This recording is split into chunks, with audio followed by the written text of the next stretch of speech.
सद्बुद्धि, सन्मार्ग और कार्य का संकल्प देना, अडिग रहे विश्वास तुम पर, ऐसा अंतः कर देना। मेरे हृदय में आने में तुम्हें कोई संकोच न हो। हे गुरुदेव, मुझे नजरों से दूर कभी न होने देना। हे गुरुदेव, मुझे नजरों से दूर कभी न होने देना। नमस्कार, गायत्री चिंतन धारा में आपका स्वागत है। मित्रों, हम सबको एक बंधे बंधाए ढांचे में, एक बंधी बंधाई लीक पर चलने का स्वभाव होता है और हम एक दूसरे की देखा देखी कार्य करते हैं। हर किसी को कुछ मोटी मोटी बातें ज्ञात होती है, उसी के आधार पर वो काम करता है। लेकिन जितनी बारीकी से विषय को समझेंगे उतनी ही सफलता की संभावना बढ़ सकती है। और सफल होना तो सभी चाहते हैं ना। तो सोचना समझना जरूरी है, इसको भी जिंदगी की आदत बनाना पड़ेगा। क्योंकि संसार जो है ये पूरा दिखता कहाँ है, इसका एक भाग अदृश्य है, एक भाग दृश्य है। अब जब हम काम करते हैं, कुछ बातें हमको मालूम रहती है, कुछ बातें नहीं मालूम रहती है। भाग्य से कोई सफल हो जाता है, तब सफलता का सूत्र सबके हाथ में थोड़ी लगता है, वो तकदीर से सफल हो गया। सफलता का सूत्र है जिज्ञासा, सफलता का सूत्र है शोध, बात की गहराई तक जाना, किसी तथ्य के मूल तक जाना। जब तक मूल तक नहीं जाएंगे तब तक हमें बात का मर्म समझ में नहीं आएगा। जीवन में इसका बड़ा महत्व है। वो कहते हैं ना, बुरे काम का बुरा नतीजा। अब ये कैसे पता चले कि बुरा क्या है? कौन वो आदमी अच्छा काम कर रहा है, कौन आदमी बुरा काम कर रहा है, किसकी नकल करें किसकी ना करें, ये कैसे पता चलेगा? इसके लिए तो शोध ही करना पड़ेगा ना। देखो, हमसे कहा गया कि काम, क्रोध, लोभ, मोह, हिंसा, बदले की भावना, चोरी करना, ये सब बुरी बात है। क्या वाकई बुरी बात है? क्या काम न हो, जनसंख्या न बढ़े तो दुनिया चलेगी? क्रोध न हो या अनीति अत्याचार का विरोध न हो तब कैसे होगा? लोभ न हो, धन संपत्ति का संग्रह न हो तो समृद्धि कैसे आएगी? फिर देश के लिए, जनहित के लिए पुलिस वाले, मिलिट्री वाले हिंसा करते हैं तो क्या ये पाप हो गया? अच्छा, और दुष्टों के प्रति दया करें, करुणा करें, प्रेम करें दुष्टों से, तो क्या होगा? उनका साहस तो और बढ़ जाएगा। हमारे यहां कहा गया है, पयः पानम भुजंगानाम केवलम विषवर्धनम। सांप को दूध पिलाएंगे तो उसका जहर ही बढ़ेगा। ऐसे नहीं होता। खेत से खरपतवार हटाना पड़ता है, वो कोई पाप नहीं है। ये जो इतने बताए गए हैं ये सारे गुण हैं, ये जीवन के रंग हैं। रंग या गुण अच्छे या बुरे कैसे हो सकते हैं? उद्देश्य अच्छा या बुरा होता है, कर्म के पीछे का भाव अच्छा या बुरा हो सकता है। और भावो ही विद्यते देवात् तस्मात् भावो ही कारणम। दुनिया में जो कुछ भी हो रहा है भाव के आधार पर ही तो हो रहा है। अच्छे भाव रहेंगे अच्छा काम होगा, बुरे भाव रहेंगे बुरा काम होगा। गुरुदेव ने कहा है, देव संस्कृति के दो निर्माता, यज्ञ पिता, गायत्री माता। देव संस्कृति माने सबको सुखी बनाने की शक्ति रखने वाली संस्कार परंपरा, जीवन पद्धति, सबकी बेहतरी का सिस्टम। तो इसका आधार गायत्री। गायत्री माने सद्बुद्धि। बुद्धि सात्विक होगी, सदिच्छा सद्भाव की बात होगी। फिर सदिच्छा और सद्भावना से ही सत्कर्म होंगे। सत्कर्मों से सबका पोषण होता है। सर्वहित के लिए जो कार्य किए जाते हैं वही तो यज्ञ है।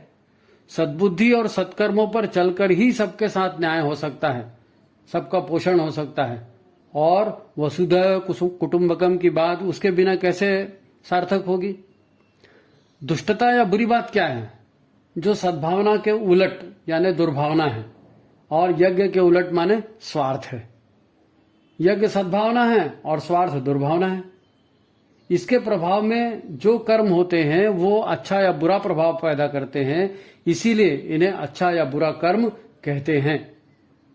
यज्ञ जिसका स्वभाव है वो अच्छा है, देवतुल्य है, और स्वार्थ जिसका स्वभाव है वो बुरा है, दुष्ट कहलाता है। एक ही व्यक्ति किसी के साथ कभी अच्छा व्यवहार करता है और वही व्यक्ति अपने स्वार्थ को देखकर दूसरे के साथ बुरा व्यवहार भी कर लेता है, सिर्फ अपना स्वार्थ सिद्ध करने के लिए। तब ऐसा व्यक्ति यदि सफल हो जाए और उसका लोग अनुसरण करने लगे, तब तो समाज में बुराई की बीज का अंकुरण होता है। समाज में बुराई यहीं से बढ़नी शुरू होती है। जैसे अच्छे कर्मों से अच्छा वातावरण, अच्छे संस्कार मन पर पड़ते हैं, अच्छा माहौल बनता है, वैसे ही अनीति से प्राप्त सफलता को जब सम्मान मिलने लगता है, दुष्टों को सम्मान मिलने लगता है, उनके धन को, पाप की कमाई को देखकर उनको यश लगने लगता है, तो फिर लोगों के मन में भी ऐसे ही संस्कार पड़ते जाते हैं कि मारो शॉर्टकट। फिर वैसे ही लोगों की आदतें बन जाती हैं। हमारे यहाँ साम दाम दंड भेद की नीति राज्य व्यवस्था को बेहतर बनाने के लिए, दुष्टों के षड्यंत्रों को ध्वस्त करने के लिए बनी थी। नीति बुरी नहीं थी, पर अब लोगों ने इसी नीति का उपयोग स्वार्थ सिद्ध में कर दिया, तो बुरी भावना और दुष्कर्म भी कई गुना समाज में बढ़ते गए। लोगों ने आपसी संबंधों, परिवार या पारिवारिक संगठनों में भी इसी स्वार्थ सिद्धि को अपना साधन बना लिया। लोगों में सद्बुद्धि नहीं जागी, सद्भावना नहीं जागी, तो बात बनेगी नहीं। हम बात कर रहे हैं बुराइयां आती कहां से हैं, तो ये समाज से ही आती है। स्वार्थ एक दुर्भावना है, इस भाव से यज्ञ कर्म तो होंगे नहीं, लोगों का भला भी नहीं होगा। यह दुर्भावना क्या है, दुर्बुद्धि क्या है? दुर्बुद्धि जो है दुर्भावना की माता है। दुर्बुद्धि होगी तो दुर्भावना पैदा होगी। अब एक ने स्वार्थ से सफलता पाई, दूसरा देखकर ललचाया, अरे कौन मेहनत करे, उसके मन में लोभ आया, आलस्य का भाव आया, तो दुर्बुद्धि ने षड्यंत्र किया और वो सरल लोगों को ठग कर फिर से सफल होने का वो भी प्रयत्न करने लगा। देखा देखी यही सिलसिला समाज में चलने लगा, सब लोग ठगने लगे एक दूसरे को। आज परिवार है, मित्र मंडली है, समाज है और सामाजिक संस्थाएं हैं, ऐसे ही स्वार्थी भाव युक्त दुर्बुद्धि के वश में पड़े लोगों से भर गई है। ऐसे लोग बढ़ते जा रहे हैं। इसीलिए गुरुदेव ने नारा दिया, देव संस्कृति के निर्माता यज्ञ पिता गायत्री माता। यदि आपको देव संस्कृति को स्थापित करना है, भारत को विश्व गुरु बनाना है, कुछ बड़ा काम करना है, तो सद्बुद्धि और सत्कर्म यही दो मूल बिंदु हैं। सद्बुद्धि और सत्कर्म। यदि व्यवस्था सुधारनी है तो अनीति से प्राप्त सफलता की अपेक्षा नीति पर चलते हुए असफलता भी मिले तो निराश नहीं होना। निराश नहीं होना। आप कहेंगे ऐसा करने से तो घाटा हो जाएगा, तो गुरुदेव ने उसका अगला सूत्र भी दिया है कि हम सज्जनों को संगठित करेंगे और अनीति से लोहा लेंगे, अनीति को हराएंगे सब लोग मिलके। ये संकल्प उन्होंने ही दिलाया है। तो बात की गहराई को समझिए। आज जब सर्वत्र स्वार्थ और दुर्बुद्धि का माहौल है, छल कपट का माहौल है, तो एक अकेले से क्या होगा? एक अकेला क्या कर लेगा? लोग पद प्रतिष्ठा के लिए अनीति का ही सहारा लेंगे, स्वार्थी जो ठहरे।